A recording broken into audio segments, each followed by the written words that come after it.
పన్నీర్ సెల్వం ఇంటి దగ్గర పరిస్థితి ఏ విధంగా ఉందో మా ప్రతినిధి సత్య మరింత సమాచారాన్ని లైవ్ లో అందిస్తారు. సత్య, స్వేచ్ఛ ఆల్రెడీ 7 o'clock అపాయింట్మెంట్ దొరికింది. Rajya Sabha MP Maitreyan at the same time మాజీ స్పీకర్ కొడుకు మనోజ్ పాండ్యన్ కొడుకు మనోజ్ పాండ్యన్ ఇద్దరికి అపాయింట్మెంట్ దొరికింది. కాబట్టి వీళ్ళిద్దరూ కూడా ఒక రిప్రజెంటేషన్ తీసుకెళ్లి గవర్నర్ని కలవడానికి ఆల్రెడీ అక్కడికి చేరుకున్నారు. ప్రస్తుతం గవర్నర్ తోటి వీళ్ళిద్దరూ సమాలోచనలు చేస్తున్నారు. గవర్నర్ని అభ్యర్థించనున్నారు.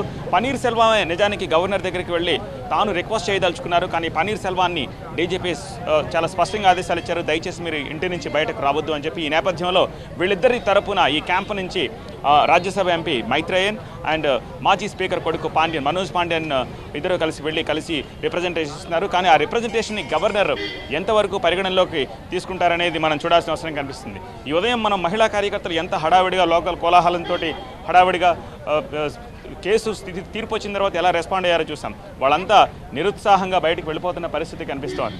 సో ఎంతో ఉత్సాహంగా మార్నింగ్ సంబరాలు చేసుకుని డ్యాన్సులు చేసి పాటలు పాడి ఆటలాడి క్రాకర్స్ కాల్ చేసిన మహిళా కార్యకర్తలు ఉసూరుమంటూ బయటకు వెళ్ళిపోతున్నారు. పన్నీర్ క్యాంపులోకి వెళ్లే వెహికల్ కంటే క్యాంపు నుంచి బయటకు వెళ్ళిపోయే వెహికల్సే కనిపిస్తున్నాయి. నిజానికి పన్నీర్ క్యాంపు లోపల దాదాపు ప్రతిరోజు కూడా ఇన్సిడెంట్ జరిగినప్పటి నుంచి ఈ వారం రోజులు దాదాపు 150 నుంచి 200 వెహికల్స్ ఉండేవి. స్పేసే ఉండేది కాదు, బయట పార్క్ చేసి రోడ్డు మీద లోపలికి వెళ్ళేవారు. అలాంటిది లోపల క్యాంప్ అంతా ఖాళీ అయిపోయిన పరిస్థితి కనిపిస్తోంది.